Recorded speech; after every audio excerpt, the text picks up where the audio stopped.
మీనరాశి గల వాళ్ళు కుటుంబంలో ఆర్థిక సమస్యని ఎక్కువగా కోల్పోతుంటారు. మనశ్శాంతి కలగదు. బంధువులతో విరోధాలు, కొన్ని చిక్కులు చికాకులతో వాళ్ళ జీవితం అనేది సతమతలు అవుతూ ఉంటుంది.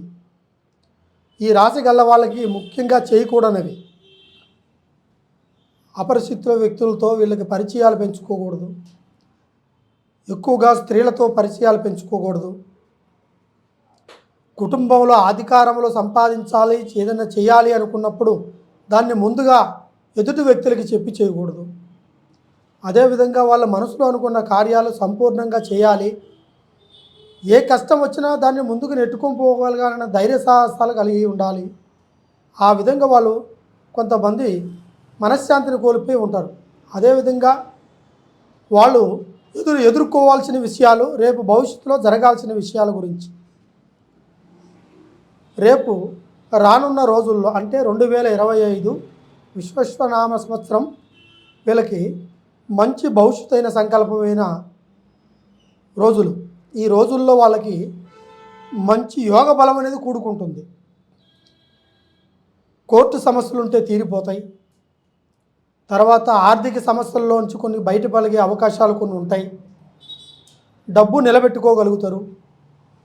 తర్వాత చేసే వృత్తిలో ప్రమోషను లేకుంటే ట్రాన్స్ఫర్ జరిగే అవకాశాలు ఉంటాయి. ఉద్యోగులకి, వ్యాపారస్తులకైతే 10 రూపాయలు సంపాదించేసి ఆ పెట్టిన రూపాయి ఖర్చు కూడా వాళ్ళకి తిరిగి రాగా 10 రూపాయల లాభం కూడా వచ్చే అవకాశాలు ఉంటాయి, లాభాలు. అదేవిధంగా వాళ్ళు కుటుంబంలో కళ్యాణం కాకపోయినా లేదా ఆరోగ్యం బాగలేకపోయినా వాళ్ళకు కూడా ఒక మంచి అవకాశం అనేది ఈ సంవత్సరంలో జరిగే అవకాశాలు ఉంటాయి. ఆరోగ్యాలు స్థిరపడతాయి, మనసు కుదుట పడుతుంది. కళ్యాణం ఎప్పటి నుంచో కాకుండా ఉండ వాళ్ళకి కళ్యాణం జరుగుతుంది. తర్వాత కళ్యాణంలో వాళ్ళు అనుకున్న విధానంగా మంచి సంబంధాలు ఎదురు చూస్తుంటారు. ఆ సంబంధాలు కూడా వాళ్ళకి ఖచ్చితంగా వస్తుంటాయి. మనం అనుకున్న సంబంధం రాకపోయినా తన జీవితానికి ముడిపడే సంబంధం కూడా వచ్చే అవకాశాలు ఉంటాయి.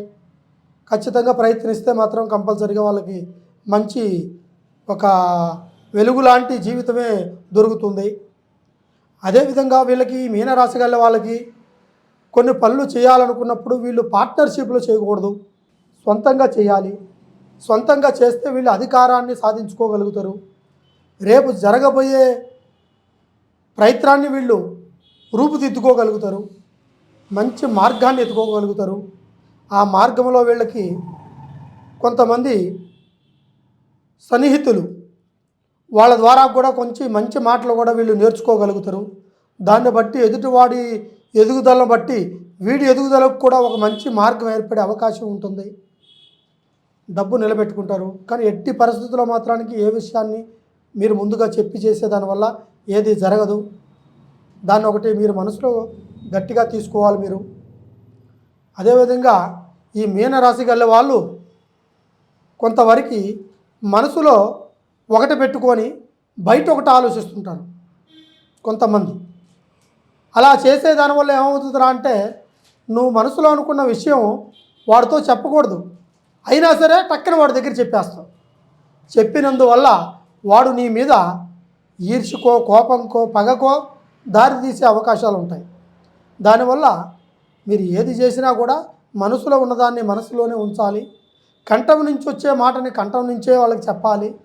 అంతవరకే కానీ అక్కడ మనవాడే అనుకొని, మనం సొంతమే అనుకొని, మనకు కావాల్సిన వాడు మన స్నేహితుడు అనుకొని నీ నాభిలో ఉన్న విషయాన్ని బయట విమర్శిస్తే మాత్రం కంపల్సరిగా బలమైన పరిమాణాన్ని నువ్వు ఎదుర్కోవాల్సి వస్తుంది.